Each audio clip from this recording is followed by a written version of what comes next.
Hi, my name is Natalie, and I'll be turning 34 this year. After college, I landed a job at a prominent corporation that is well known to almost everyone. The company offered a competitive salary, even for entry-level positions, but the high pay came with its own set of challenges. I found myself traveling frequently for business or training, often working overtime and during holidays. It was demanding, but I felt a deep sense of fulfillment in my role. By the time I was 28, I had been promoted to department head, a rapid advancement, especially for a woman.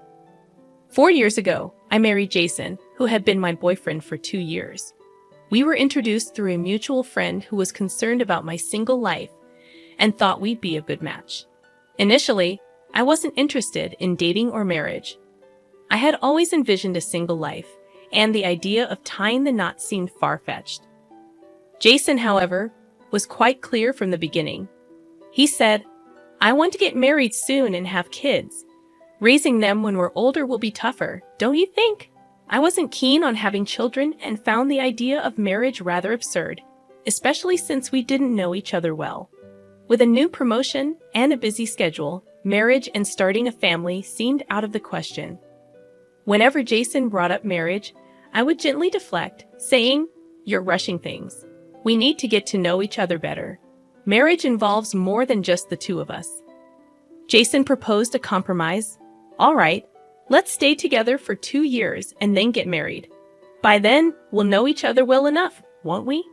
At the time, I doubted we'd make it through 2 years, but surprisingly, we did, and we married. Throughout our relationship, Jason was faithful, responsible, and genuinely kind. He was dedicated to his work, although his considerable ego was a constant source of irritation. He would complain at home about criticism from his superiors, saying things like, "I did it because I thought it was best, but they act so bossy. I don't need to be told what to do." It wasn't that he was being called out for his mistakes. He just seemed unable to handle criticism, whether from his superior or elsewhere. When we decided to have a dinner to introduce both families, Jason chose a restaurant that charged over $300 per person and asked me to cover half of the cost. Given the extravagant price, I suggested a more affordable option, but Jason insisted. "This is important. If I choose a cheaper place, they'll think I'm stingy and won't take me seriously." I thought he should cover the expense himself if it was so crucial, but he responded, "I can't afford to pay for 8 people with my salary, maybe just 3. So could you cover the remaining 5? This meant I ended up paying more than half of the total bill. We had 4 people from each family, making a total of 8, yet Jason proposed a venue that he couldn't even fully afford for his own family. I wasn't thrilled about his choice, but when he told everyone at the dinner, "Don't worry about the bill today. I'll take care of it," I chose to stay silent despite my frustration. Everyone seemed pleased, and I figured it was best to let him handle the situation, even if it meant swallowing my concerns. In retrospect, I regret not reconsidering our marriage. Jason's behavior changed drastically after we got married. He began addressing me in a condescending manner and stopped being the supportive partner he once was. Before marriage, he had promised to help with household chores, but once we were married, his attitude shifted. He would say things like, "What will the neighbors think if they see a man hanging out laundry? Besides, household chores are a woman's responsibility. I'm working hard outside, so I deserve to relax at home." Despite my busy schedule, he never lifted a finger to help. Did he really believe that people would be shocked to see a man doing laundry? I was growing increasingly frustrated with Jason's domineering attitude, but I managed to tolerate it because I didn't mind doing the housework. What truly upset me, however, was Jason's financial support for his parents. Although his parents were farmers, they had always struggled financially, and now, nearing their 70s, farming had become even more challenging for them. They frequently called Jason, asking for money. Initially, I sympathized with their situation, but within 6 months of our marriage, Jason began giving his entire salary to his parents, leaving nothing for our living expenses. I confronted him, saying, "This is too much. It's unreasonable for me to cover all the living expenses with my salary alone. Jason responded, "How can you say that when my family is in trouble? They're your family too.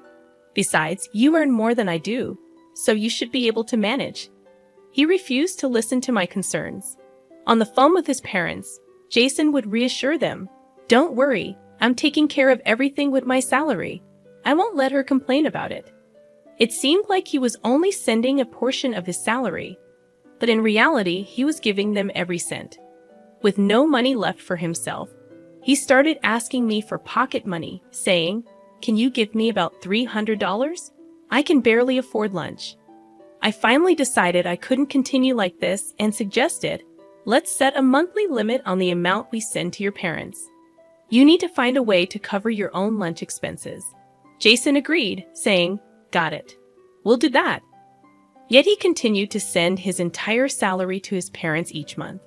This was one issue I simply couldn't endure any longer. One day, I had to be away from home for about 2 weeks on a business trip. Jason texted me, "2 weeks? What am I going to eat? And what about my laundry?" Despite knowing my job required frequent travel, his message felt childish and unreasonable. I replied, "Figure it out yourself. You're a grown man. If you can't manage, why don't you go back to your parents' house while I'm away?" Reluctantly, Jason agreed. When I returned home 2 weeks later, I was surprised to find Jason's sister, Diana, at our place. We hadn't seen her since our wedding, and I wondered if something was wrong. Diana greeted me with a cheerful, albeit puzzling, smile and said, "Hi, Natalie. It's been a while." "Oh, and the money." Confused, I asked, "Money? What are you talking about?" Without hesitation, Diana responded, "Oh, Jason mentioned that since you have savings, you'd be providing the startup capital for my business. He said not to worry because you have at least $2 million. I was completely baffled. Just then, Jason walked in, carrying my passbook and seal. Seeing my reaction, he said, "Welcome back. Perfect timing. I'm giving your savings to Diana." You know Diana, right? She's a nail artist who's always dreamed of opening her own shop. She's been saving up, but she's still about $2 million short. "I remember your savings from before we got married are exactly $2 million, so I told her she could have it." He handed the passbook and seal to Diana with a smile, saying, "You're lucky. This will make your dream come true. Be grateful, okay?" I couldn't keep quiet any longer. I snapped, "What are you talking about? That's my money. Why are you making this decision on your own? I understand if you wanted to lend it, but we'd need a promissory note and a repayment plan.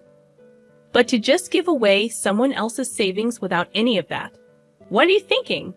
I reclaimed the passbook and seal from Diana. Jason looked at me with annoyance and said, "What's the big deal? We're family, aren't we? It's absurd to write a promissory note for family members. Besides, we're not lending it, we're giving it. You don't even have any hobbies because you're always working.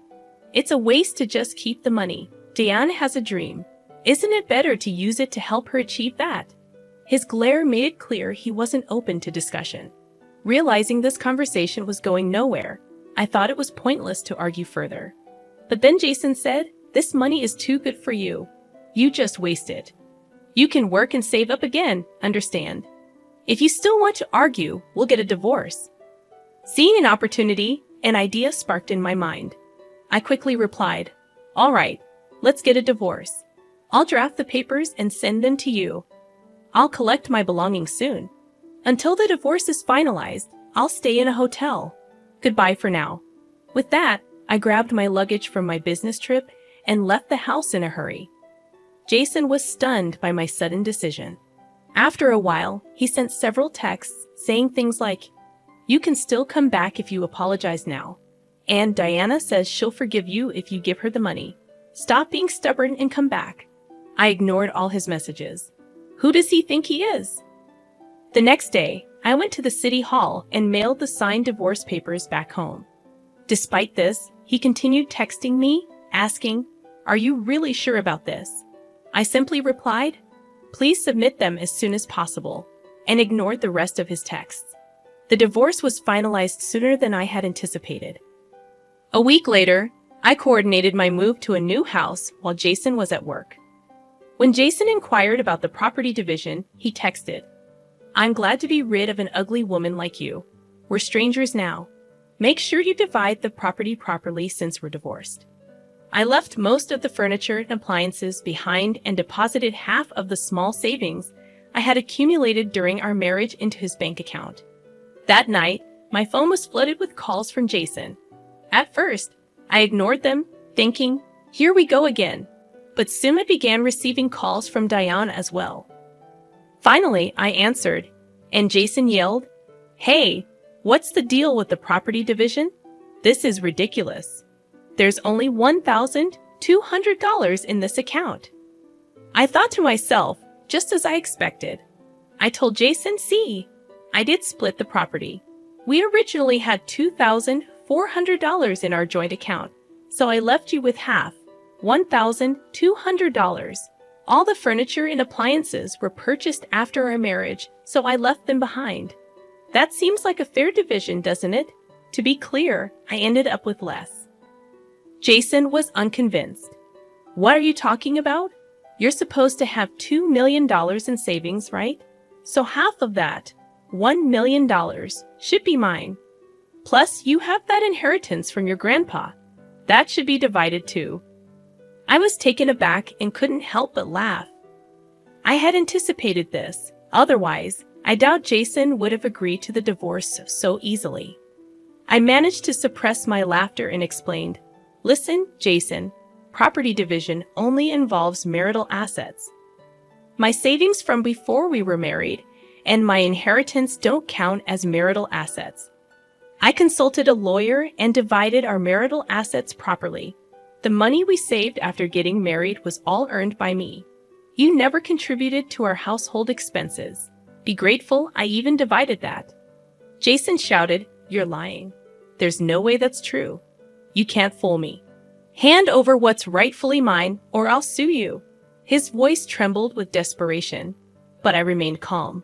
"Go ahead, sue me if you want. I haven't deceived you, and the property division was fair. I'm not afraid of legal action." Hearing this, Jason quickly changed his tune. "Wait, let's forget about the divorce. I was wrong. Come back to me." He completely backpedaled and begged for reconciliation. I replied firmly, "What are you talking about? The divorce is final, and I have no intention of coming back. This isn't a joke." I added, "Since this is the end, let me be clear. If you continue living there, you'll need to cover the rent yourself. It's about $2,400 a month. You probably didn't realize because you've never paid it before." Jason responded weakly, "I can't afford that." I shrugged. If he couldn't pay, it wasn't my concern anymore. After our separation, Jason had to move back to his parents' house because he couldn't manage the rent. Struggling with moving expenses, he ended up selling the furniture and appliances I had left behind. His parents, believing he was doing well financially and hoping he would improve their situation, welcomed him with open arms. However, Jason couldn't contribute as much money as he did when we were together, and he seemed increasingly uncomfortable living with them. Diana, who had been reassured by Jason that money was no concern and had started preparing to launch her own business, found herself in a difficult spot. Without access to my savings, her startup plans were put on hold. She faced significant setbacks and frustrations as she had to cancel the preparations she'd made. Jason, in turn, faced Diana's anger and disappointment, but that was no longer my concern. I'm currently focused on my work and enjoying living alone. I had my fill of marriage and have no intention of rekindling things with Jason. He still sends messages asking to get back together, but I ignore them completely. It's somewhat amusing to get updates on his situation now.